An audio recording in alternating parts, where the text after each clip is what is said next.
ನಮಸ್ಕಾರ, ನಾನು doctor Rupashree, consultant radiologist, Ebisu diagnostics. ಇವತ್ತಿನ ನಮ್ಮ ಹೆಲ್ದಿ ಲಿಟಲ್ ಚಾಂಪ್ಸ್ ಕಾರ್ಯಕ್ರಮಕ್ಕೆ ನಿಮಗೆಲ್ಲರಿಗೂ ಆತ್ಮೀಯವಾದ ಸ್ವಾಗತ. ಇವತ್ತಿನ ನಮ್ಮ ಕಾರ್ಯಕ್ರಮದ ಪ್ರಾಯೋಜಕರು ಕುಬೇರನ್ ಸಿಲ್ಕ್ಸ್, ಇಂಡಿಯನ್ ಎಥ್ನಿಕ್ ಡಿಸೈನರ್ ಮತ್ತು ಕಾಂಜೀವರಂ ಒರಿಜಿನಲ್ ಸಿಲ್ಕ್ ಸ್ಯಾರೀಸ್ನಲ್ಲಿ ಪರಿಣಿತಿ ಹೊಂದಿರುವಂಥ ಚಿಕ್ಕಪೇಟೆನಲ್ಲಿರುವಂಥ ಕುಬೇರನ್ ಸಿಲ್ಕ್ಸ್.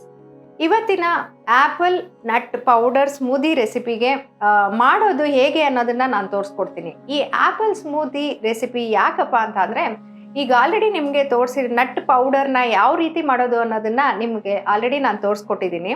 ಆ ನಟ್ ಪೌಡರ್ನ ಯೂಸ್ ಮಾಡಿಕೊಂಡು ಡಿಫ್ರೆಂಟ್ ವೆರೈಟಿ ಮತ್ತು ಟೇಸ್ಟಿ ಆಗಿರುವಂತಹ ಆಹಾರ ಪದಾರ್ಥಗಳನ್ನು ಮಾಡಿ ಮಕ್ಕಳಿಗೆ ತಿನ್ನಿಸೋದು ಮತ್ತು ಅದನ್ನು ಅವರು ಸವಿದು ಆದಷ್ಟು ಆರೋಗ್ಯಕರವಾಗಿ ಪೌಷ್ಟಿಕವಾಗಿ ಅವರ ಗ್ರೋತ್ ಮತ್ತು ಡೆವಲಪ್ಮೆಂಟ್ಗೆ ಸಹಾಯಕಾರಿ ಆಗುವಂಥ ರೆಸಿಪಿಗಳನ್ನ ನಾವು ತೋರಿಸ್ತಾ ಬಂದಿದ್ದೀವಿ. ಅದೇ ರೀತಿ ಇವತ್ತು ಕೂಡ ಆ್ಯಪಲ್ ನಟ್ ಪೌಡರ್ ಸ್ಮೂದಿ ರೆಸಿಪಿನ ನಿಮಗೆ ಹೇಗೆ ಮಾಡೋದು ಅನ್ನೋದನ್ನು ತೋರಿಸ್ಕೊಡ್ತೀನಿ. ಆ್ಯಪಲ್ ನಟ್ ಪೌಡರ್ ಸ್ಮೂದಿ ರೆಸಿಪಿಗೆ ಬೇಕಾಗುವಂತಹ ಸಾಮಗ್ರಿಗಳು: ಆ್ಯಪಲ್, ಖರ್ಜೂರ, ನಟ್ಸ್ ಪೌಡರ್, ಗೋಡಂಬಿ ಹಾಲಲ್ಲಿ ನೆಲೆಸಿರೋವಂಥದ್ದು, 1 ಬೌಲ್ ಹಾಲು. ಆ್ಯಪಲ್ ನಟ್ ಪೌಡರ್ ಸ್ಮೂತಿ ರೆಸಿಪಿಗೆ ಬೇಕಾಗಿರುವಂಥ ಫಸ್ಟ್ ಇಂಗ್ರೀಡಿಯೆಂಟ್ ಆ್ಯಪಲ್ಲು. ಚೆನ್ನಾಗಿ ಸಿಪ್ಪೆ ತೆಗೆದು ಸ್ಮಾಲ್ ಪೀಸಸ್ ಆಗಿ ಕಟ್ ಮಾಡ್ಕೊಂಡಿರುವಂಥ ಅರ್ಧ ಆ್ಯಪಲ್ನ ನಾನಿಲ್ಲಿ ಆ್ಯಡ್ ಮಾಡ್ಕೊತಾ ಇದ್ದೀನಿ. ಇದಕ್ಕೂ ಮುಂಚೆ ನಿಮಗೆ ಒಂದು ಇಂಪಾರ್ಟೆಂಟ್ ವಿಚಾರ ಏನಪ್ಪ ಹೇಳಬೇಕು ಅಂದರೆ, ಮಕ್ಕಳು ನಾವು ಯಾವ ಏಜ್ ಗ್ರೂಪ್ ಅವ್ರಿಗೆ ಈ ಆ್ಯಪಲ್ ಸ್ಮೂತಿ ರೆಸಿಪಿನ ಕೊಡ್ತಾ ಇದ್ದೀವಿ ಅನ್ನೋದ್ರ ಮೇಲೆ ಇದಕ್ಕೆ ಹಾಕುವಂಥ ಇಂಗ್ರೀಡಿಯೆಂಟ್ಸ್ದು ಕ್ವಾಂಟಿಟಿ ಡಿಪೆಂಡ್ ಆಗ್ತಾ ಹೋಗುತ್ತೆ. ನಾನು ಸುಮಾರು 5 ರಿಂದ 10 ವರ್ಷದ ಮಗುಗೆ ಮಾಡಬಹುದಾದಂತಹ ಆ್ಯಪಲ್ ನಟ್ ಪೌಡರ್ ಸ್ಮೂತಿ ರೆಸಿಪಿನ ತೋರಿಸ್ಕೊಡ್ತಾ ಇದ್ದೀನಿ. ಈಗ ಅದು 10 ವರ್ಷಕ್ಕೂ ಮೇಲ್ಪಟ್ಟು ಮಕ್ಕಳಿದ್ರೆ ಇದ್ರ ಇಂಗ್ರೀಡಿಯೆಂಟ್ಸ್ನ ನೀವು ಡಬಲ್ ಹಾಕ್ಕೊಂಡ್ರೆ ಸಾಕು. ಇದಕ್ಕೆ ನೆಕ್ಸ್ಟ್ ಮುಖ್ಯವಾದ ಇಂಗ್ರೀಡಿಯೆಂಟ್ ಬಂದ್ಬಿಟ್ಟು ಖರ್ಜೂರನ ಆ್ಯಡ್ ಮಾಡ್ಕೊತಾ ಇದ್ದೀನಿ. ಇದರಲ್ಲಿ ಯಥೇಚ್ಛವಾಗಿ ಐರನ್ ಅಂಶ ಇರುತ್ತೆ ಮತ್ತು ಫೈಬರ್ ಕಂಟೆಂಟ್ ಇರುತ್ತೆ. ಈಗ ಆ್ಯಪಲ್ ಹಾಕಿರೋದ್ರಲ್ಲೂ carbohydrate content, fibre content, multivitamins ಯಥೇಚ್ಛವಾಗಿರುತ್ತೆ. ಇದು ಎರಡರ ಕಾಂಬಿನೇಷನ್ನಿಂದ ನಮಗೆ ಎಕ್ಸ್ಟ್ರಾ ಸ್ವೀಟ್ನರ್ ಆ್ಯಡ್ ಮಾಡೋ ಅವಶ್ಯಕತೆ ಇರಲ್ಲ. ಲೈಕ್ ಶುಗರ್ ಅಥವಾ ಜಾಗರಿ ಅವಶ್ಯಕತೆ ಇಲ್ಲ ಇದರಲ್ಲಿ. ಯಾಕಪ್ಪ ಅಂದರೆ ನಾನು ಆಲ್ರೆಡಿ ಖರ್ಜೂರನ ಆ್ಯಡ್ ಮಾಡಿದ್ದೀನಿ.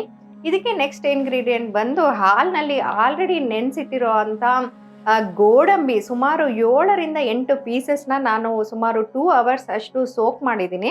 ಅದನ್ನು ಈ ಮಿಶ್ರಣಕ್ಕೆ ಆ್ಯಡ್ ಮಾಡ್ಕೊತಾ ಇದ್ದೀನಿ.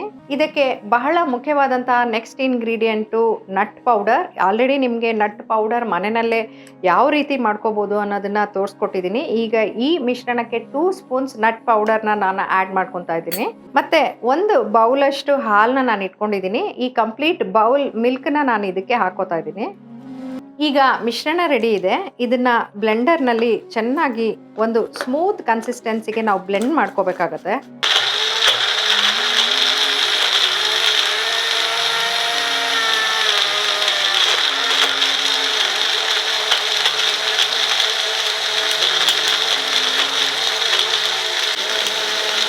ಸ್ಮೂತಾಗಿ ಬ್ಲೆಂಡ್ ಆಗಿರುವಂಥ ಈ ಆ್ಯಪಲ್ ಸ್ಮೂದಿ ರೆಸಿಪಿನ ನಾನೀಗ ಸರ್ವಿಂಗ್ ಬೌಲ್ಗೆ ಆ್ಯಡ್ ಮಾಡ್ಕೊತಾ ಇದ್ದೀನಿ. ಇದನ್ನು ಇನ್ನಷ್ಟು ಇಂಟ್ರೆಸ್ಟಿಂಗ್ ಆಗಿ ಮಾಡೋದಕ್ಕೆ ಗಾರ್ನಿಷ್ ಮಾಡ್ಕೊಬೋದು.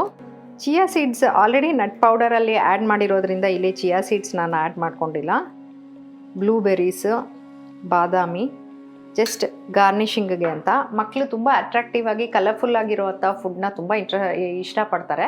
ಅದಕ್ಕೋಸ್ಕರ ನಾವು ಈ ಸ್ಮೂದಿನ ಕಲರ್ಫುಲ್ಲಾಗಿ ಇನ್ನೊಂಚೂರು ಕಲರ್ಫುಲ್ಲಾಗಿ ಮಾಡೋದಕ್ಕೆ ಗಾರ್ನಿಷ್ ಮಾಡಿದ್ದೀನಿ. ಮತ್ತು ಈ apple nut powder smoothie already ready ಇದೆ.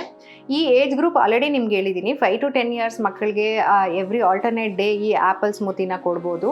ತುಂಬ ದೊಡ್ಡ ಮಕ್ಕಳಿಗೆ ಪ್ರತಿದಿನ ಕೂಡ ಕೊಡ್ಬೋದು. ಇದರಿಂದ ಆಗುವಂಥ ಹೆಲ್ತ್ ಬೆನಿಫಿಟ್ಸ್ನ ನಿಮ್ಮ ಮಕ್ಕಳದನ್ನಾಗಿ ಆಗಿಸ್ಕೋಬೋದು. ಅದರಿಂದ ನಿಮ್ಮ ಮಕ್ಕಳು ಹೆಲ್ದಿ, ಸ್ಟ್ರಾಂಗರ್ ಮತ್ತು ಶಾರ್ಪರ್ ಆಗ್ತಾರೆ ಅನ್ನೋದರಲ್ಲಿ ಡೌಟೇ ಇಲ್ಲ ಅಂತ ಹೇಳ್ತಾ, ಇದೇ ರೀತಿ ಇಂಟ್ರೆಸ್ಟಿಂಗ್ ಆಗಿರುವಂತಹ ನಟ್ ಪೌಡರ್ ರೆಸಿಪಿಯೊಂದಿಗೆ ನಿಮ್ಮನ್ನು ಭೇಟಿ ಮಾಡ್ತೀನಿ. ಅಲ್ಲಿವರೆಗೂ ನಮಸ್ಕಾರ.